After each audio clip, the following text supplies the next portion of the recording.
പിതാവിന്റെയും പുത്രന്റെയും പരിശുദ്ധാത്മാവിന്റെയും നാമത്തിൽ ആമേൻ.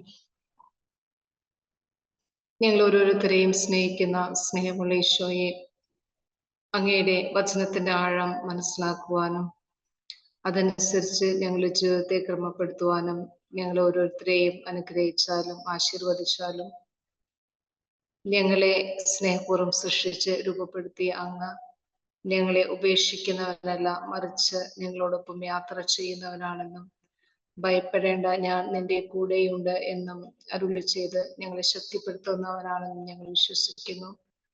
അമ്മേ മാതാവേ, ഈ വചനത്തിന്റെ ആഴം ഞങ്ങളെ പഠിപ്പിക്കണമേ, വചനം പഠിപ്പിക്കണമേ. അങ്ങനെ ദൈവപുത്രനായ ഈശോയ്ക്ക് ഈ ലോകത്തിൽ സാക്ഷ്യം വഹിക്കുവാൻ ഞങ്ങൾ ഓരോരുത്തരെയും അനുഗ്രഹിച്ചാലും ആശീർവദിച്ചാലും നിത്യം പിതാവും പുത്രനും പരിശുദ്ധാത്മാവുമായ സർവേശ്വര എന്നേക്കും ആമേൻ.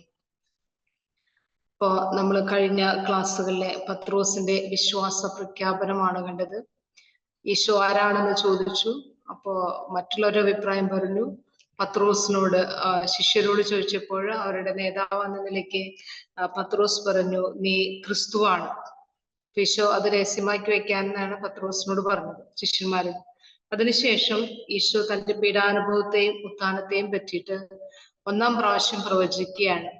ബൈബിളിലെ 3 പ്രാവശ്യം പ്രവചിക്കുന്നതായിട്ട് നമുക്ക് കാണാനായിട്ട് സാധിക്കും, പ്രത്യേകിച്ച് സുവിശേഷങ്ങളില്. പക്ഷെ ഓരോ പ്രാവശ്യം പ്രവചിക്കുമ്പോഴും പീഡാനുഭവത്തെയും സഹനത്തെയും കുറിച്ച് പ്രവചിക്കുമ്പോഴും ശിഷ്യന്മാര് അത് മനസ്സിലാക്കുന്നതിൽ പരാജയപ്പെടുന്നു എന്ന് തുടർന്നുള്ള അവരുടെ പ്രവർത്തനങ്ങളിൽ നിന്ന് മനസ്സിലാക്കാനായിട്ട് സാധിക്കും. അപ്പൊ ഈശോ അവരെ വീണ്ടും പഠിപ്പിക്കുകയാണ് എന്താണ് പീഡാനുഭവത്തിന്റെയും സഹനത്തിന്റെയും മൂല്യമെന്ന്. ഇപ്പൊ നമ്മളിവിടെ കാണുന്നത് 8-ാം അധ്യായം 31 മുതൽ 38 വരെയുള്ള വാക്യങ്ങളില് പീഡാനുഭവം ഉത്ഥാനത്തിന്റെയും 1-ാം പ്രവചനമാണ് കാണുന്നത്. അപ്പോൾ മുതൽ പഠിപ്പിക്കാൻ തുടങ്ങി എന്നത് ഒരു പുതിയ തുടക്കത്തെ സൂചിപ്പിക്കുകയാണ്. അപ്പോൾ മുതൽ ഈശോ പഠിപ്പിക്കാൻ തുടങ്ങി എന്നുള്ളത് ഒരു പുതിയ തുടക്കത്തെ കാണിക്കുകയാണ്. അതുവരെയും യേശു തന്റെ പീഡാനുഭവത്തെയും കുരിശുമരണത്തെയും പറ്റി പരോക്ഷമായിട്ടാണ് പറഞ്ഞിട്ടുണ്ടായിരുന്നത്. എന്നാൽ ഇപ്പോൾ ഇനി യേശു നൽകുന്ന പ്രബോധനത്തിൽ തന്റെ സഹനത്തെയും മരണത്തെയും കുറിച്ച് അർത്ഥശങ്കയില്ലാത്ത വിധത്തില് വ്യക്തമായി പഠിപ്പിക്കാനായിട്ട് ഇവിടെ തുടങ്ങുകയാണ്. മനുഷ്യപുത്രൻ എന്നാണ് യേശുവിടെ തന്നെ പറയുന്നത്. 31-ാമത്തെ വാക്യത്തിൽ കാണുന്നു, മനുഷ്യപുത്രൻ വളരെയേറെ സഹിക്കുകയും ജനപ്രമാണികൾ, പ്രധാന പുരോഹിതന്മാർ, നിയമജ്ഞർ എന്നിവരാൽ തിരസ്കരിക്കപ്പെടുകയും വധിക്കപ്പെടുകയും 3 ദിവസങ്ങൾക്ക് ശേഷം ഉയർത്തെഴുന്നേൽക്കുകയും ചെയ്യേണ്ടിയിരിക്കുന്നു. എന്നിട്ടാണ് പറയുന്നത് അവൻ അവരെ പഠിപ്പിക്കാൻ തുടങ്ങി എന്നുള്ളത്. അപ്പൊ മനുഷ്യപുത്രൻ എന്ന് യേശു തന്നെ വിശേഷിപ്പിക്കുന്നു. ദാനിയേലിന്റെ പുസ്തകം 7-ാം അധ്യായം 13 മുതൽ 14 വരെയുള്ള വാക്യങ്ങളാണ് ഇതിന്റെ ആധാരം. യേശു തന്നെ വിശേഷിപ്പിക്കാൻ ഉപയോഗിച്ച അവിടത്തേക്ക് ഏറ്റവും ഇഷ്ടപ്പെട്ട സംജ്ഞയാണ് മനുഷ്യപുത്രൻ. സുവിശേഷത്തിലെ 81 തവണ ഈ നാമം പ്രത്യക്ഷപ്പെടുന്നുണ്ട്. അപ്പൊ അതിൽ നിന്ന് തന്നെ നമുക്ക് കാണാം യേശു കൂടുതലും തന്നെ ഉപയോഗിച്ചിരിക്കുന്ന ഒരു വാക്കാണ് മനുഷ്യപുത്രൻ. ഇത് യേശുവിന്റെ പീഡാസഹനവുമായി ബന്ധപ്പെട്ടാണ് യേശു ഈ പേര് ഉപയോഗിച്ചിരിക്കുന്നത്, അല്ലെങ്കിൽ ഈ ടൈറ്റിൽ സംജ്ഞ ഉപയോഗിച്ചിരിക്കുന്നത് തന്റെ പീഡാസഹനവുമായിട്ട് ബന്ധപ്പെടുത്തിയാണ്. പഴയ നിയമത്തിലേക്ക് നമ്മൾ നോക്കുകയാണെങ്കിൽ മനുഷ്യപുത്രൻ ഒരേ സമയം സഹിക്കുന്നവനും മരിക്കുന്നവനും മഹത്വീകൃതനുമാണ്. പഴയ നിയമത്തിലെ മനുഷ്യദാനികളുടെ പുസ്തകം പറഞ്ഞല്ലോ. അതുപോലെ തന്നെ ഈ സഹനദാസനെ കുറിച്ചെല്ലാം പറയുന്നത് അടുത്തൊക്കെല്ലാം കാണുന്നത് സഹിക്കുന്നു, മരിക്കുന്നു, മഹത്വീകൃതനാണ്. അതുകൊണ്ട് യേശു സങ്കല്പത്തിലെ മിശിഹായെ ഏറ്റവും ശക്തമായി അവതരിപ്പിക്കുന്ന സംജ്ഞയാണ് മനുഷ്യപുത്രൻ. ദൈവിക പദ്ധതിയിൽ യേശുവിന്റെ മരണം മനുഷ്യരക്ഷയുടെ കേന്ദ്ര ബിന്ദുവായതിലാണ് യേശു സഹിക്കുകയും മരിക്കുകയും ചെയ്യേണ്ടിയിരിക്കുന്നത്. യെശയ്യാ പ്രവാചകന്റെ പുസ്തകം 52, 13, 53, 12 ഇതിൽ നമ്മൾ കാണുന്നുണ്ട്. പിന്നെയും ധാരാളം കൊട്ടേഷൻസ് ഉണ്ട്. അതായത് എങ്ങനെയാണ് ഒരു സഹനദാസൻ കടന്നു പോകേണ്ടത്. അപ്പൊ മറ്റുള്ളവർ യേശു കളിയാക്കി, ഒരാൾക്ക് വേണ്ടിയിട്ട് മറ്റുള്ളവർക്ക് അനേകർക്ക് വേണ്ടി ഒരാൾ മരിക്കുന്നത് നല്ലതാണെന്നൊക്കെ അവിടെ പറയുകയുണ്ട്. പക്ഷെ അതൊരു യാഥാർത്ഥ്യം തന്നെയായിരുന്നു. ഈ ലോകം മുഴുവനെയും രക്ഷിക്കാനായിട്ട് ഈ ഒരാള് സഹിക്കുകയും മരിക്കുകയും ചെയ്യേണ്ടിയിരിക്കുന്നത് ദൈവിക പദ്ധതിയും ദൈവത്തിന്റെ ഹിതം നിറവേറ്റാൻ തന്നെയാണ് യേശു ഭൂമിയിലേക്ക് വന്നത്. ഇപ്പൊ യഹൂദരുടെ ഭരണാധികാര സംഘമായ സൻഹദ്രിൻ അംഗങ്ങളാണ് ജനപ്രമാണികള്, പ്രധാന പുരോഹിതര്, നിയമജ്ഞര് എന്നിവര്. ഈ 3 വിഭാഗം ആൾക്കാരും യേശുവിനെതിരെ യേശുവിനെതിരായിട്ട് നിൽക്കുകയാണ്. ഒറ്റക്കെട്ടായിട്ട് യേശുവിനെതിരായി നിൽക്കുക. അതായത് സംഘദ്രിൻ സംഘത്തിലെ പ്രധാനപ്പെട്ട ആളുകളെല്ലാം അവരുടെ ഭരണാധികാര സംഘമായ സംഘദ്രിൻ സംഘത്തിലെ അംഗങ്ങളായ ജനപ്രമാണികള്, പ്രധാന പുരോഹിതരെ, നിയമജ്ഞരെ എന്നിവർ യേശുവിനെ എതിരായിട്ട് ഒറ്റക്കെട്ടായിട്ട് നിൽക്കുകയാണ്. അതായത് യേശു ഈ പറയുന്നതും പഠിപ്പിക്കുന്നതും ഒന്നും അന്നത്തെ യഹൂദ മത നേതാക്കൾക്ക് അത്ര അനുകൂലമായ ഒരു സംഭവമായിരുന്നില്ല. അവർ അനുഭാവികളായിരുന്നില്ല, മറിച്ച് അവർ യേശുവിനെതിരെ എപ്പോഴും നിൽക്കുകയായിരുന്നു. മർക്കോസിന്റെ സുവിശേഷത്തിലെ മെസ്സയാനിക രഹസ്യത്തിന്റെ ഏക വിശദീകരണമാണ് 31-ാമത്തെ വാക്യത്തിൽ നാം കാണുന്നത്. മനുഷ്യപുത്രൻ വളരെയേറെ സഹിക്കുകയും, നേരത്തെ ഞാൻ പറഞ്ഞതാണ്, ജനപ്രമാണികൾ, പ്രധാന പുരോഹിതന്മാര്, നിയമജ്ഞർ എന്നിവരാൽ തിരസ്കരിക്കുകയും വധിക്കപ്പെടുകയും ചെയ്യുന്നത്. അപ്പൊ ഇവിടെ യേശു തന്റെ മിശിഹാത്വം വെളിപ്പെടുത്താതിരുന്നത് അത് തിരസ്കാരവും സഹനവും മരണവും ഉൾച്ചേർന്നിട്ടുള്ള ഒന്നായതുകൊണ്ടായിരിക്കും. ഇപ്പോൾ പത്രോസിനോടും പറഞ്ഞു, ഇതാരോടും പറയരുത്. കാരണം ഈ ക്രിസ്തു എന്ന് പറയുന്നത് വെറുതെ ഒരു രാജകീയമായ ക്രിസ്തു അല്ല, മറിച്ച് ഇതിലൊരു തിരസ്കരണത്തിന്റെ ഭാഗമുണ്ട്, സഹനത്തിന്റെ ഭാഗമുണ്ട്, മരണത്തിന്റെ ഭാഗം. അപ്പൊ അത് ഉൾക്കൊള്ളാനായിട്ട് ഇപ്പൊ പത്രോസിനും കൂട്ടർക്കും സമയമായിട്ടില്ല. അതുകൊണ്ടാണ് യേശുവും അവിടെ മിണ്ടാതിരിക്കുന്നത്. 8:32 പറയുന്നു, ഇതുവരെയും യേശു തന്റെ സഹനങ്ങളെ കുറിച്ച് അവരോട് തുറന്നു പറഞ്ഞിട്ടില്ല, മറിച്ച് വ്യംഗ്യമായി സൂചിപ്പിക്കുകയാണ് ചെയ്തിരുന്നത്. ഇൻഡയറക്റ്റ് ആയിട്ട് പറയുകയായിരുന്നു. 2:20, 4:33, 34, 7:14, 15, 7:17, 23 നമുക്കിത് കാണാനായിട്ട് സാധിക്കും. ഇനി ശിഷ്യന്മാരോട് ഇത് പറഞ്ഞാലും അവർക്ക് അത്ര എളുപ്പമൊന്നുമല്ല മനസ്സിലാക്കാനായിട്ട്. മിശിഹ സഹിക്കുകയും മരിക്കുകയും ഉയർക്കുകയും ചെയ്യണമെന്ന ഈ വെളിപാട് ശിഷ്യർക്ക് അഗ്രാഹ്യവും അസ്വീകാര്യവുമായിരുന്നു. ഇപ്പോ ശിഷ്യന്മാരുടെ മാസ്റ്റർ എന്ന നിലയ്ക്ക്, ഗുരു എന്ന നിലയ്ക്ക് ഈശോയ്ക്ക് അറിയാം ഇത് പറഞ്ഞാൽ ഇവരിപ്പോ മനസ്സിലാക്കാനൊന്നും പോണില്ല. എന്നാൽ അത് ഈശോയുടെ ഒരു ദൗത്യം കൂടിയായിരുന്നത് ശിഷ്യന്മാർക്ക് വെളിപ്പെടുത്തുക എന്നുള്ളത്. പത്രോസിന് യേശു പറഞ്ഞത് മനസ്സിലായെങ്കിലും അത് അംഗീകരിക്കാൻ ഒരുക്കമായിരുന്നില്ല. പറഞ്ഞു ഇങ്ങനെ സഹിക്കണം മരിക്കണം എന്നൊക്കെ പറഞ്ഞപ്പോൾ അത് ഗുരു പറഞ്ഞതുകൊണ്ട് അത് മനസ്സിലായി. പക്ഷെ പത്രോസ് പറയാണ് അത് സംഭവിക്കാതിരിക്കട്ടെ എന്നാണ് പത്രോസിന്റെ മനസ്സിൽ ഉണ്ടായിരുന്ന ഒരു ആഗ്രഹം. യേശുവിനെ നിയന്ത്രിക്കാനുള്ള പത്രോസിന്റെ ശ്രമം നാം ഇവിടെ കാണുകയാണ്. അപ്പൊ ഇങ്ങനെ യേശുവിനെ ഈ സഹനത്തിൽ നിന്നും മരണത്തിൽ നിന്നൊക്കെ നിയന്ത്രിക്കാൻ പത്രോസ് ശ്രമിച്ചപ്പോൾ യേശു അവനെ വിളിക്കുന്നത് സാത്താനെ എന്നാണ്. പിശാചിനെ വിളിക്കുന്ന പോലെയാണ് യേശു പത്രോസിനെ വിളിച്ചത്. പത്രോസിന്റെ തടസ്സവാദത്തിന്റെ പിന്നിൽ പ്രവർത്തിച്ചത് സാത്താനാണെന്ന തിരിച്ചറിവ് മൂലമാണ്. പത്രോസിന്റെ വാക്കുകൾ ഇവിടെ ദൈവഹിതത്തിന് വിരുദ്ധമായിരുന്നു. ഈശോയുടെ പീഡാസഹനത്തെയും മരണത്തെയും ഉയർപ്പിനെയും എതിർക്കുന്നവൻ സാത്താന്റെ ഭാഗത്താണ്. മത്തായി 4:10 നമുക്കത് കാണാനായിട്ട് സാധിക്കും. അപ്പോ നമ്മുടെ ജീവിതത്തിലും സഹനങ്ങളും വേദനകളും ദുഃഖങ്ങളും ഒക്കെ ഉണ്ടാകുമ്പോഴും അത് ദൈവഹിതമാണെന്ന് വിവേചിച്ചറിയാൻ സാധിക്കാതെ പല ആളുകളും നമ്മളോട് പറയും അത് ദൈവത്തോടു കൂടി ചേർന്ന് നിൽക്കുന്നവർക്ക് സഹനങ്ങൾ ഉണ്ടാവില്ല, വേദനകൾ ഉണ്ടാവില്ല, ദുഃഖങ്ങൾ ഉണ്ടാവില്ല. അപ്പൊ നമ്മളും വിചാരിക്കും, ദൈവമേ ഈ സഹനങ്ങളും വേദനകളും ദുഃഖങ്ങളും എല്ലാം എന്റെ ജീവിതത്തിൽ നിന്ന് അകന്നു പോയിരുന്നെങ്കിൽ നമുക്ക് അതിനെ പ്രാർത്ഥിക്കാം. ഒപ്പം നമ്മൾ പ്രാർത്ഥിക്കാം, ദൈവമേ എന്റെ ഹിതമല്ല നിന്റെ ഹിതം നിറവേറട്ടെ. പക്ഷെ ഈ രണ്ടാമത്തെ ഭാഗമില്ലാതെ ദൈവമേ ഇതെല്ലാം അകന്നു പോകട്ടെ എന്ന് പറയുമ്പോൾ നമ്മളും ഈ പത്രോസ് പറഞ്ഞ പോലെ തടസ്സം നിൽക്കുകയാണ്. അപ്പൊ യേശു നമ്മെ നോക്കി വിളിക്കും, സാത്താനെ എന്ന് വിളിക്കും. അപ്പൊ നമ്മള് ദൈവഹിതത്തിന് പൂർണ്ണമായിട്ട് കീഴ്വഴങ്ങി, ദൈവമേ എന്റെ ഹിതമല്ല നിന്റെ ഹിതം നിറവേറട്ടെ എന്ന പ്രാർത്ഥനയാണ് നമുക്കുണ്ടാവേണ്ടത്. ഈശോയെ അനുഗമിക്കുന്നവർക്ക് തീർച്ചയായിട്ടും സഹനങ്ങളും വേദനകളും തെറ്റിദ്ധാരണകളും ഉണ്ടാകും. നമ്മൾ തളരേണ്ട ആവശ്യമില്ല. മാനുഷികമായിട്ട് തളർച്ച വേദനയൊക്കെ ഉണ്ടായിരിക്കും, പക്ഷെ യേശു നമ്മെ ശക്തിപ്പെടുത്തുന്നു.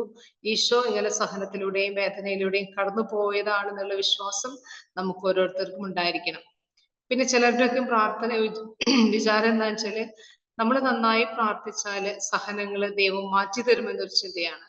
അതായത് പ്രാർത്ഥന എന്ന് പറയുന്നത് ദൈവത്തിന്റെ മനസ്സ് മാറ്റാനുള്ള ഒരു ക്രിയയായിട്ടാണ്, ഒരു പ്രക്രിയയായിട്ടാണ് സാധാരണ ഇങ്ങനെയുള്ള ഒരു പ്രാർത്ഥനയെ കാണുന്നത്. അപ്പൊ അതല്ല പ്രാർത്ഥന, മറിച്ച് ദൈവത്തിന്റെ ഹിതം എന്നിൽ നിറവേറുമ്പോൾ അത് സ്വീകരിക്കാനുള്ള ശക്തിയും ദൈവവുമായിട്ട് ഒന്നുചേരാനുള്ള ഒരു വഴിയും കൂടിയാണ് പ്രാർത്ഥന. അത്ഭുതങ്ങളുടെ യേശുവിനെ മാത്രമല്ല, ക്രൂശിതനായ യേശുവിനെയും ഉൾക്കൊള്ളാനായിട്ട് നമുക്ക് ആവണം. പിന്നീട് അതിനുശേഷമുള്ള വാക്യങ്ങൾ കാണുന്നു, 3 ദിവസങ്ങൾക്ക് ശേഷം ഉയർപ്പ്. തന്റെ പീഡാനുഭവത്തെ കുറിച്ച് പ്രവചിച്ച 3 അവസരങ്ങളിലും ഈശോ കാര്യം ഊന്നി പറയുന്നുണ്ട് 3 ദിവസങ്ങൾക്ക് ശേഷം താൻ ഉയർത്തെഴുന്നേൽക്കുമെന്ന്. പക്ഷെ ഇതൊന്നും നമ്മുടെ ശിഷ്യന്മാർക്ക് മനസ്സിലാക്കാനായിട്ട് സാധിച്ചില്ല. അവർ പരാജയപ്പെടുകയാണ് ചെയ്തത്. അതുകൊണ്ടാണല്ലോ നമുക്കറിയാം ഈശോയുടെ പീഡാസഹന വേളയിലെ യോഹന്നാൻ സ്ലീഹ ഒഴിച്ച് ആരും തന്നെ ഈശോയുടെ കൂടെ ഉണ്ടായിരുന്നില്ല. നേതാവായിരുന്ന പത്രോസ് പോലും തള്ളി പറയുകയാണ്. എല്ലാവരും ഓടിപ്പോയി. അപ്പൊ ഈശോ പറഞ്ഞത് മനസ്സിലായിരുന്നെങ്കിൽ അവരവിടെ നിൽക്കുമായിരുന്നു. പക്ഷെ അത് മനസ്സിലായില്ല, അതിൽ പരാജയപ്പെട്ടതാണ് കാണുന്നത്. പക്ഷെ ഈശോ ഒരിക്കലും അവരെ ഉപേക്ഷിച്ചില്ല. വീണ്ടും ശിഷ്യന്മാരുടെ അടുത്തേക്ക് വരിക തന്നെയാണ് ചെയ്തത്. 3 ദിവസം എന്നത് പഴയ നിയമത്തിൽ ഒരു ഹ്രസ്വ കാലഘട്ടം എന്ന് അർത്ഥമാക്കുന്നു. എന്നാൽ യേശുവിന്റെ കാര്യത്തിൽ യേശു 3-ാം ദിവസം തന്നെ അത് ഉയർത്തെഴുന്നേറ്റു എന്നതാണ് യാഥാർത്ഥ്യം. കർത്താവ് കടന്നു വരുന്ന 3-ാം ദിവസത്തെ കുറിച്ചുള്ള ഉറപ്പ് പ്രത്യാശയോടെ കുരിശെടുക്കാനായിട്ട് നമ്മെ സഹായിക്കും. അപ്പൊ നമ്മുടെ ജീവിതത്തിലെ വേദനകളും ദുഃഖങ്ങളും ഒക്കെ ഉണ്ടാകുമ്പോൾ ഈ ഉയർത്തെഴുന്നേറ്റ യേശു എനിക്ക് ശക്തി നൽകും എന്നുള്ളത് നമ്മുടെ ജീവിതത്തിലെ കുരിശെടുക്കാനായിട്ട് നമുക്കൊരു സഹായകമാണ്. അതിന് ശേഷം നമ്മൾ കാണുന്നത് അവൻ അവരോട് പറഞ്ഞു, ദൈവരാജ്യം ശക്തിയോടെ സമാഗതമാകുന്നത് കാണുന്നവർ മരിക്കയില്ലാത്ത നിങ്ങൾക്ക് ഇവിടെ നിൽക്കുന്നത്. യേശുവിന്റെ രൂപാന്തരീകരണത്തെ കുറിച്ച് മനോഹരമായി ഇരിക്കുകയാണ് 9:2-8. ഇപ്പൊ ഈശോ അപമാനകരമായ മരണത്തിന് വിധേയനാകുമെങ്കിലും ആത്യന്തികമായി മഹത്വം പ്രാപിക്കുമെന്ന് ഉറപ്പാണ് ഈ സംഭവം നൽകുന്നത്. ഈശോയുടെ മരണം അങ്ങനെ നല്ലൊരു മരണമൊന്നും ആയിരിക്കില്ല, സഹനം വേദന ഒക്കെ ആണെങ്കിലും അതിനുശേഷം ഈ രൂപാന്തരീകരണത്തിന്റെ ഈ സംഭവം വിവരിച്ചതുകൊണ്ട് മർക്കോസ് സുവിശേഷൻ പറയാണ് ഈശോ ആത്യന്തികമായിട്ട് മഹത്വം പ്രാപിക്കും. യേശു മിശിഹ ആണെന്ന് പത്രോസ് പ്രഖ്യാപിച്ചു. നമ്മൾ നേരത്തെ കണ്ടതാണ് 8-ാമത്തെ അധ്യായത്തില് 29-ാമത്തെ വാക്യത്തില്. അപ്പോ ഇവിടെ ദൈവം പറയാണ് ഇവൻ എന്റെ പ്രിയപുത്രനാണ്. 8:29, അതുപോലെ 9:7, 14, 61 ദൈവം തന്നെ സാക്ഷ്യപ്പെടുത്തുകയാണ് യേശു എന്റെ പ്രിയപുത്രനാണെന്ന്. 9:2-4 നമ്മൾ വായിക്കുന്നുണ്ട് 6 ദിവസം കഴിഞ്ഞു എന്നൊരു പരാമർശം. ഇത് പുറപ്പാട് സംഭവവുമായി ബന്ധപ്പെടുത്തിയാണ് ഇത് പറയുന്നത്. പുറപ്പാട് 24, 15, 16 നമ്മൾ വായിക്കുന്നുണ്ട് മോശ 6 ദിവസം സീനായിൽ മലയിൽ കഴിഞ്ഞു. 7-ാം ദിവസമാണ് ദൈവം മോശയ്ക്ക് പ്രത്യക്ഷപ്പെട്ടത്. അതുപോലെ ഇവിടെ 6 ദിവസം കഴിഞ്ഞ് 7-ാമത്തെ ദിവസം പത്രോസ്, യാക്കോബ്, യോഹന്നാൻ എന്നിവരെ മാത്രം കൂട്ടിക്കൊണ്ട് യേശു ഉയർന്ന മലയിലേക്ക് പോവുകയാണ്. ബൈബിളിലെ മലകള് സാധാരണയായിട്ട് കാണുന്നത് അതിസ്വാഭാവിക വെളിപാടിന്റെ അരങ്ങാണ് മലമുകൾ. ഈ സംഭവം താബോർ മലയിൽ വെച്ച് നടന്നു എന്നാണ് പരമ്പരാഗതമായിട്ട് നമ്മൾ കരുതുന്നത്. അപ്പൊ ഈ പത്രോസ്, യാക്കോബ്, യോഹന്നാൻ എന്ന മൂവർ സംഘം ജായറോസിന്റെ പുത്രിയെ യേശു ഉയർപ്പിക്കുന്നത് കാണാൻ അവസരം ലഭിച്ചു. അപ്പൊ യേശുവിന്റെ ഒരു ദൈവത്വം കണ്ട ആളുകളാണ് അവര്. ഇവിടെയും യേശു അവരെ കൊണ്ടുപോവുകയാണ്. അപ്പോ അവിടെ കൊണ്ടുപോകുമ്പോൾ യേശുവിന്റെ രൂപാന്തരീകരണത്തിന് അവർ സാക്ഷ്യം വഹിക്കുന്നു. അതിനായിട്ട് അവർ പ്രത്യേകം തെരഞ്ഞെടുക്കവരാണ്. അപ്പൊ ദൈവമോട് പറയുന്നുണ്ട് ഇവൻ എന്റെ പ്രിയപുത്രനാണ്. അതിനുശേഷം പറയാണ് പുത്രനെ ശ്രവിക്കുക, നിങ്ങൾ ഇവനെ ശ്രവിക്കുക. അപ്പോ അതിനുശേഷം പക്ഷെ ഇവർക്ക് പരാജയമാണ് ഉണ്ടായിരിക്കുന്നത്. ഇവരെ ഈ പുത്രനെ ശ്രവിക്കുന്നതിൽ പരാജയപ്പെട്ടു എന്ന് തുടർന്നുള്ള വാക്യങ്ങളിൽ നമുക്ക് കാണാനായിട്ട് സാധിക്കും. ദൈവം ഇന്നും നമ്മളോട് പറയുന്ന ഓരോരോ കാര്യമാണ് ഇവനെ ശ്രവിക്കുവാൻ. പരിശുദ്ധ അമ്മ കാനായിലെ കല്യാണ വിരുന്നില് വെള്ളം വീഞ്ഞാക്കിയപ്പോൾ പരിചാരകരോട് പറഞ്ഞത് എന്താണ്? അവൻ നിങ്ങളോട് പറയുന്നത് ചെയ്യും. അപ്പൊ ഇന്നും പിതാവായ ദൈവം എന്നോട് പറയുന്നത് നിങ്ങൾ അവനെ ശ്രവിക്കുവിൻ. പക്ഷെ നമുക്ക് പലപ്പോഴും ഈ ദൈവത്തെ ശ്രവിക്കാനും ഈശോയെ ശ്രവിക്കാനും സാധിക്കാത്ത പരാജയപ്പെടുന്നത് കൊണ്ടാണ് ജീവിതത്തിലും പല മനോഭാവങ്ങളിലും എനിക്കും പരാജയങ്ങൾ സംഭവിക്കുന്നത്. അപ്പൊ ഇവിടെ ഈശോയുടെ രൂപം തന്നെ മാറി. മെറ്റ മോർഫോത്തെ എന്ന വാക്കിന്, ഗ്രീക്ക് വാക്കിന് രൂപം മാറിയതാണ് അർത്ഥം. ഉത്ഥാനത്തിന് ശേഷം യേശു സ്വീകരിക്കാനിരിക്കുന്ന മഹത്വപൂർണമായ രൂപത്തിന്റെ ഒരു ദൃശ്യമാണ് യേശുയുടെ ശിഷ്യർക്ക് നൽകിയത്. ഉത്ഥാനത്തിന് ശേഷം യേശു സ്വീകരിക്കാനിരിക്കുന്ന മഹത്വപൂർണമായ രൂപത്തിന്റെ ഒരു ദൃശ്യം ഇവിടെ യേശു ശിഷ്യന്മാർക്ക് നൽകിയാണ്. മനുഷ്യപുത്രൻ മഹത്വത്തോടെ വരാനിരിക്കുന്നത് എങ്ങനെ എന്നതിന്റെ നിഴലാട്ടമാണ് അവന്റെ വസ്ത്രത്തിന്റെ വെണ്മ വെളിവാക്കുന്നത്. തിളക്കമുള്ള വസ്ത്രങ്ങള് സാധാരണ സ്വർഗീയരുടെ ഒരു പ്രത്യേകതയാണ്. ദാനിയേല് 7, 9, 12, 3 നമ്മളത് കാണുന്നുണ്ട്. അപ്പൊ യേശുവിനെ സഹിച്ച് കുരിശുമരണമൊക്കെ ഏറ്റെടുത്ത് അങ്ങനെ അടങ്ങി പോകുന്ന ഒരാളല്ല. ദൈവം അവനെ ഉയർപ്പിക്കും, മഹത്വത്തിൽ എഴുന്നള്ളും. അപ്പൊ അവൻ വെണ്മയേറിയ ഒരു വസ്ത്രമൊക്കെ ധരിച്ചു വരും. അതായത് വെണ്മയേറിയ ഒരു ദൈവത്വം നിറഞ്ഞ ഒരു മനുഷ്യനാകും. സ്വർഗീയമായ ഒരു പ്രത്യേകത ഉണ്ട് എന്ന് ഇവിടെ മർക്കോസ് സുവിശേഷകൻ നമ്മുടെ മുന്നിൽ അവതരിപ്പിക്കുകയാണ്. അപ്പോ നമ്മുടെ ജീവിതത്തിലും ഈ സഹനങ്ങൾക്കും വേദനകൾക്കും ദുഃഖത്തിനു ശേഷം മഹത്വപൂർണമായ ഒരു ഉത്ഥാനമുണ്ട് എന്നതിലൂടെ കാണിക്കുന്നു. ഈ ദുഃഖത്തിലും സഹനത്തിലും വേദനയിലും മാത്രം ഇരിക്കേണ്ടവരല്ല, ഈ ക്രൂശിതനെ നോക്കുമ്പോൾ വേദനയിലൂടെ കടന്നു പോകുന്ന അവൻ നമുക്ക് സൗഖ്യം നൽകുന്നവനാണ്. പലപ്പോഴും നമ്മൾ ചെയ്യുന്നത് വെച്ചാല് നമ്മളെ സൗഖ്യപ്പെടുത്താൻ സാധിക്കാത്തവരുടെ വാക്കിലും പ്രവൃത്തിയിലും നോക്കി നമ്മൾ കൂടുതൽ മുറിവുള്ളവരായി തീരുന്നു. അതിനു പകരം നമ്മൾ ചെയ്യേണ്ടത് നമ്മളെ സുഖപ്പെടുത്താൻ കഴിയുന്ന, നമ്മൾക്കായി മുറിവേറ്റ യേശുവിന്റെ മുഖത്തേക്ക് നോക്കിയാല് അവൻ നമ്മെ തീർച്ചയായിട്ടും സുഖപ്പെടുത്തും എന്നുള്ള ഉറപ്പാണ് ഇതിലൂടെ നമുക്ക് നൽകുന്നത്. നിയമത്തിന്റെയും പ്രവാചകരുടെയും അഥവാ പഴയ നിയമത്തിന്റെയും പ്രതീകങ്ങളാണ് മോശയും ഏലിയായും. അപ്പൊ മോശയും ഏലിയാണ് പ്രത്യക്ഷപ്പെട്ടത്. അതായത് നിയമവും പ്രവാചകന്മാരും. മോശ നിയമത്തിന്റെ നമുക്ക് 10 പ്രമാണങ്ങള് ദൈവം മോശ വഴി ലഭിച്ചു. അവിടെ മോശ എല്ലാ നിയമങ്ങളെയും പ്രതിനിധീകരിക്കുന്നു. ഏലിയ എല്ലാ പ്രവാചകന്മാരെയും പ്രതിനിധീകരിക്കുന്നു. അപ്പൊ ഏലിയ മിശിഹായുടെ മുന്നോടി ആയതിനാലാകാം അദ്ദേഹത്തിന്റെ പേര് ആദ്യം രേഖപ്പെടുത്തിയിരിക്കുന്നത്. യേശുവിന്റെ ജീവിതവും പ്രവർത്തനവും ദൈവഹിത പ്രകാരമുള്ളതുകൊണ്ട് വചനത്തിന്റെ പൂർത്തീകരണമാണെന്നതിന്റെ സൂചനയാണ് യേശുവുമൊത്തുള്ള അവരുടെ സാന്നിധ്യവും സംസാരവും. ഇപ്പൊ യേശു അവരോടുള്ള ഒരു സംസാരം, അതല്ല അവരുടെ സാന്നിധ്യവും ഒക്കെ കാണിക്കുന്നത് യേശുവിന്റെ ജീവിതവും പ്രവർത്തനവും ദൈവഹിത പ്രകാരമാണ്, അതുപോലെ വചനത്തിന്റെ പൂർത്തീകരണമാണെന്ന് കാണിക്കുകയാണ്. യേശുവിന്റെ സഹനവും മരണവും ദൈവത്തിന്റെ അപ്രീതിയുടെ അടയാളം എന്ന് കരുതുന്നവർക്കുള്ള ഒരു തിരുത്താണത്. കാരണം നമ്മൾ കഴിഞ്ഞ ഭാഗത്ത് കണ്ടു, അതായത് സഹനം ഇങ്ങനെ കുരിശുമരണമൊക്കെ പറഞ്ഞപ്പോൾ പത്രോസ് അത് ഉണ്ടാകാതിരിക്കാനായിട്ട് ഒരു ശ്രമം നടത്തി. അപ്പൊ യേശുവിടെ പറയാണ്, തന്റെ സഹനവും മരണവും ദൈവം തന്നിൽ അപ്രീതനായതിന്റെ ഒരു അടയാളമല്ല, മറിച്ച് സ്നേഹിക്കുന്നതിന്റെ അടയാളമാണ്. അപ്പോ ക്രിസ്തു ശിഷ്യന്റെ ജീവിതത്തില് സഹനങ്ങളും വേദനകളും ദുഃഖങ്ങളും എല്ലാം ഉണ്ടാകുമ്പോൾ ദൈവം എന്നെ കൈവെടിഞ്ഞു എന്നുള്ളതല്ല, അത് ഞാൻ ക്രിസ്തുവിന്റെ മാർഗത്തിലൂടെ നടക്കുന്നു എന്നതിന്റെ വ്യക്തമായ അടയാളമാണ്. പക്ഷെ നമുക്ക് അത്ര എളുപ്പം ഒന്നല്ല നമ്മുടെ ജീവിതത്തിലേക്ക് വരുമ്പോൾ ഇത് സ്വീകരിക്കാനായിട്ട്. കുരിശിൽ നോക്കിയാൽ മാത്രമേ നമുക്ക് ഇതിനർത്ഥം കിട്ടുള്ളൂ. കുടുംബജീവിതമൊക്കെ നയിക്കുമ്പോഴും നമ്മളും പരസ്പരം ഭാരങ്ങൾ വഹിക്കുവാനും ആരെയും ഒറ്റപ്പെടുത്താതെ നമ്മൾ മറ്റുള്ളവർക്ക് മാലാഖമാരായി നിന്ന് ഈ വേദനിക്കുന്നവരെയും ദുഃഖിക്കുന്നവരെയും ഒക്കെമെല്ലാം ഒരു കൈത്താങ്ങ് കൊടുക്കുവാനുള്ള വലിയൊരു ദൗത്യം നമുക്ക് ഓരോരുത്തർക്കുണ്ട്. നമ്മളും അങ്ങനെ കരുണയുടെയും സ്നേഹത്തിന്റെയും തൈലവുമായി മറ്റുള്ളവരിലേക്ക് ഇറങ്ങി തിരിക്കേണ്ടവരാണ്. മേഘത്തിൽ നിന്നുള്ള സ്വരം ദൈവത്തിന്റെ സ്വരമാണ്. പത്രോസിന്റെ പ്രഖ്യാപനത്തിലെ കുറവ് ഇവിടെ ദൈവം തിരുത്താണ്. മാമോദിസായിൽ തന്റെ പുത്രനെ കുറിച്ച് നൽകിയ സാക്ഷ്യം ദൈവപിതാവ് ഒരിക്കൽ കൂടി ഇവിടെ ആവർത്തിക്കുന്നു. ഇവൻ എന്റെ പ്രിയപുത്രനാണെന്ന് പറയുന്നു. യഹൂദര് യേശുവിനെ തിരസ്കരിക്കുമെങ്കിലും വിജാതിയർ യേശുവിനെ കുരിശിൽ തറച്ചു കൊല്ലുമെങ്കിലും യേശു ദൈവത്തിന്റെ പ്രിയപുത്രൻ തന്നെയാണെന്ന സ്ഥിരീകരണമാണ് പിതാവായ ദൈവം നൽകുന്നത്. മറ്റുള്ളവര് എന്തൊക്കെ യേശുവിനോട് കാണിച്ചാലും ഈ യേശു ദൈവത്തിന്റെ പ്രിയപുത്രൻ തന്നെയാണ്. അത് തന്നെയാണ് യേശു നമ്മോടും പറയുന്നത്. മറ്റുള്ളവര് എന്നോട് എന്ത് തന്നെ കാണിച്ചാലും ഞാൻ വിശ്വസ്തയായി നിന്നാൽ നമ്മൾ ഓരോരുത്തരും യേശുവിന്റെ പ്രിയപുത്രിയാണ്, അല്ലെങ്കിൽ പ്രിയ മകനാണ്. യേശുവിന്റെ സഹനവും മരണവും ശിഷ്യർക്ക് യേശുവിനെ കുറിച്ചുണ്ടായേക്കാവുന്ന സംശയത്തിനുള്ള ദൈവത്തിന്റെ ഒരു മറുപടി ആയിട്ടാണ് മേഘത്തിൽ നിന്ന് മുഴങ്ങുന്നത്. ഈ സഹനത്തെയും മരണത്തെയും കുറിച്ച് കേട്ടപ്പോൾ ശിഷ്യന്മാർക്ക് ഒരു സംശയം സ്വാഭാവികമായിട്ടും വരും. കാരണം ഇവൻ ദൈവത്തിന്റെ പുത്രൻ തന്നെയാണോ?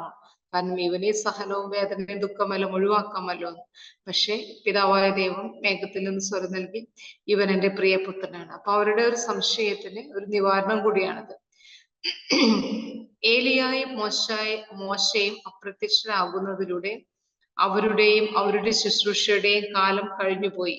യേശു മാത്രമാണ് നിലനിൽക്കുന്നവൻ, അവന്റെ ശുശ്രൂഷ എന്നേക്കും തുടരുമെന്ന് ഇവിടെ യേശു കാണിക്കുകയാണ്. ഇപ്പൊ ഏലിയായും മോശയും അപ്രത്യക്ഷരായി, കാരണം ഈശോയാണ് എല്ലാ നിയമങ്ങളുടെയും പൂർത്തീകരണം. അപ്പോൾ ഈശോ മാത്രമാണ് എന്നും നിലനിൽക്കുന്നത്. അപ്പൊ നമ്മുടെ ജീവിതത്തിലും ഈശോ മാത്രമാണ് എന്നും നിലനിൽക്കുന്നത് എന്നുള്ള ആ ഒരു വ്യക്തമായ അവബോധം നമുക്ക് ഓരോരുത്തർക്കും ഉണ്ടായിരിക്കണം. അത് കഴിഞ്ഞു വരുന്നതാണ് പിശാചു ബാധിതനെ സുഖപ്പെടുത്തുകയാണ്. ഇപ്പോ ഒരു ഊമനെ കണ്ടു, ആ മൂകതയുടെ ആത്മാവിനെ യേശു സൗഖ്യം നൽകുന്നു. അത് കഴിഞ്ഞ് വീണ്ടും പിടാനവും ഉത്ഥാനവും രണ്ടാം പ്രവചനമായിട്ട് യേശു പറയുന്നുണ്ട്. ഇതേ സംഭവം തന്നെയാണ്, പക്ഷെ അവിടെയും ശിഷ്യന്മാര് പരാജയപ്പെട്ടു. മർക്കോസിന്റെ സുവിശേഷം 9-ാം അധ്യായം 30 മുതൽ 32 വരെയുള്ള വാക്യങ്ങളിൽ പിടാനവും ഉത്ഥാനത്തിന്റെയും രണ്ടാം പ്രവചനം കാണുന്നു. ശിഷ്യന്മാര് പരാജയപ്പെട്ടു. അത് കഴിഞ്ഞിട്ട് ഇത് പരാജയപ്പെട്ടു എന്ന് നമുക്ക് മനസ്സിലാക്കുന്നതിൽ പരാജയപ്പെട്ടു എന്നുള്ളത് പിന്നീടുള്ള അവരുടെ ജീവിതത്തിലെ സംഭവങ്ങളിലാണ്. പിന്നീട് അവൻ ഇങ്ങനെ പോകുമ്പോൾ അവര് വഴിയിൽ വെച്ച് തർക്കിക്കുകയാണ്, ആരാണ് തങ്ങളിൽ വലിയവൻ എന്ന കാര്യത്തെ കുറിച്ചിട്ട്. അപ്പൊ ഈ പീഡാസഹനവും മരണവും ഒക്കെ മനസ്സിലാക്കിയിരുന്നെങ്കിൽ അവരൊരിക്കലും വഴിയിൽ വെച്ച് അങ്ങനെ തർക്കിക്കുമായിരുന്നില്ല. അപ്പൊ ഇങ്ങനെ തർക്കിച്ചുകൊണ്ടിരുന്നപ്പോൾ ഈശോ എന്ത് ചെയ്തു? ഒരു ശിശുവിനെ എടുത്ത് അവരുടെ മധ്യേ നിർത്തി അവനെ കരങ്ങളിൽ വഹിച്ചുകൊണ്ട് പറഞ്ഞു, ഇതുപോലുള്ള ഒരു ശിശുവിനെ എന്റെ നാമത്തിൽ സ്വീകരിക്കുന്നവൻ എന്നെ സ്വീകരിക്കുന്നു, എന്നെ സ്വീകരിക്കുന്നവൻ എന്നെയല്ല എന്നെ അയച്ചവനെ സ്വീകരിക്കുന്നു. അപ്പോ ഈ ക്രിസ്തു ശിഷ്യത്തെ കുറിച്ചിട്ട് പഠിപ്പിക്കാനായിട്ട് ഈശോ ഒരു ചെറിയ കുഞ്ഞിനെ എടുക്കുകയാണ്, അല്ലെ, കുട്ടികളെ എടുക്കുകയാണ്. അതായത് നമ്മളെ ഒരു സമൂഹത്തിൽ ഒരു കുഞ്ഞിന് വലിയ വിലയൊന്നും കൊടുക്കുന്നില്ല എന്തെങ്കിലും ഇതായിട്ട്. അപ്പൊ ഈശോയ്ക്ക് ക്രിസ്തു ശിഷ്യത്വത്തെ കുറിച്ച് പഠിപ്പിക്കാനായിട്ട് ഒരു കുഞ്ഞുങ്ങളായാലും ഈശോയ്ക്ക് പ്രധാനപ്പെട്ടതാണ്. അപ്പോ നമ്മൾ വലിയവരുടെ ഇടയിൽ കുട്ടികൾ വന്നാൽ സാധാരണ പറയും അത് വലിയവരുടെ കാര്യമാണ്, അവിടെ നിൽക്കുന്നൊക്കെ ചിലപ്പോൾ അവരോട് പറയും. പക്ഷെ കുട്ടികൾ നമുക്ക് എല്ലാവർക്കും ഇഷ്ടമാണ്, പ്രിയപ്പെട്ടതൊക്കെയാണ്. പക്ഷെ ഇത്രയും വലിയൊരു ക്രിസ്തു ശിഷ്യത്വത്തെ കുറിച്ച് പഠിപ്പിക്കാനായിട്ട് ഈശോ ശിശുക്കളെ എടുക്കുകയാണ്. അപ്പൊ ഈശോയുടെ ആ ദൈവരാജ്യ പ്രഘോഷണത്തിലെ ശിശുക്കളും പ്രധാനപ്പെട്ടതാണ്. പിന്നീട് ഈശോ പറയുന്നുണ്ട്, നമ്മൾ ആർക്കും ദുഷ്പ്രേരണ നൽകരുത് എന്നുള്ള സംഭവം. ദുഷ്പ്രേരണ നൽകുന്നവൻ ആര് തന്നെയായാലും അവൻ നല്ലതല്ല എന്ന് പറയുന്നപ്പോ നമ്മളൊരു ക്രിസ്ത്യാനി ആയിരിക്കുമ്പോൾ നമ്മളും മറ്റുള്ളവർക്ക് ദുഷ്പ്രേരണ നൽകാതിരിക്കുക. ഈ ലോകം ആ ഒഴുക്കിനെതിരെ ചിലപ്പോ നമുക്ക് നീന്തേണ്ടി വരും. കാരണം ഇതിനെ സാക്ഷ്യം വഹിക്കുമ്പോൾ ഒഴുക്കിനെതിരെ നീന്തേണ്ടി വരുന്ന ഒരുപാട് അവസരങ്ങൾ ഉണ്ടായിരിക്കും. പക്ഷെ അവിടെ തളരാതെ യേശുവിന് വേണ്ടി നമ്മുടെ ജീവിതത്തെ നമ്മൾ കാഴ്ചവെക്കണം. യേശുവുമായിട്ടുള്ള ബന്ധത്തില് നമ്മൾ യേശുവിന്റെ നല്ല ശിഷ്യരായിട്ട് ജീവിക്കണം. ഇനി അടുത്തുള്ളത് നമ്മൾ അടുത്ത ക്ലാസ്സിൽ കാണാം, വിവാഹമോചനത്തെ കുറിച്ചാണ്. നമ്മുടെ സമയം കുറവായതുകൊണ്ട് നമുക്കിവിടെ നിർത്താം. കാരുണ്യവാനായ ഈശോയെ, ഞങ്ങളുടെ ജീവിതത്തിലും സഹനങ്ങളും വേദനകളും ദുഃഖങ്ങളും എല്ലാം ഉണ്ടാകുമ്പോൾ തളരാതെ അങ്ങയുടെ കുരിശിൽ ആശ്രയിച്ച് മുന്നേറുവാൻ ഞങ്ങൾ ഓരോരുത്തരെയും അനുഗ്രഹിക്കണമേ. സഹനങ്ങളും ദുഃഖങ്ങളും വേദനകളും ഉണ്ടാകുന്നത് ശാപത്തിന്റെ അടയാളമല്ല, മറിച്ച് ഈശോ നൽകുന്ന സഹനത്തിന്റെ പാനപാത്രവും രക്ഷയിലേക്കുള്ള മാർഗങ്ങളുമാണെന്ന് ഞങ്ങൾ മനസ്സിലാക്കുന്നു. ഇതിൽ നിന്ന് ഒഴിഞ്ഞു മാറാൻ ഞങ്ങൾക്ക് പലപ്പോഴും ആഗ്രഹമുണ്ടെങ്കിലും ഞങ്ങളുടെ ഉള്ളിൽ നിന്നും ഞങ്ങൾ പ്രാർത്ഥന ഉയർത്തുന്നു, ദൈവമേ, ഞങ്ങളുടെ ഹിതമല്ല നിന്റെ ഹിതം നിറവേറട്ടെ എന്ന്. കുരിശുകളിൽ തളരാതെ അത് സഹിക്കുവാൻ ഞങ്ങൾ ഓരോരുത്തരെയും ശക്തിപ്പെടുത്തണമേ. അമ്മേ, മാതാവേ, ഞങ്ങളോടൊപ്പം ഉണ്ടായിരിക്കണമേ. സ്വർഗത്തെ ലക്ഷ്യം വെച്ച് എന്നും ജീവിക്കുവാൻ ഞങ്ങളെ ശക്തിപ്പെടുത്തണമേ. ആത്മാവിന്റെ അഭിഷേകം കൊണ്ട് ഞങ്ങൾ ഓരോരുത്തരെയും നിറച്ച് അനുഗ്രഹിച്ചാലും നിത്യം പിതാവും പുത്രനും പരിശുദ്ധാത്മാവുമായ സർവേശ്വര എന്നേക്കും ആമേൻ.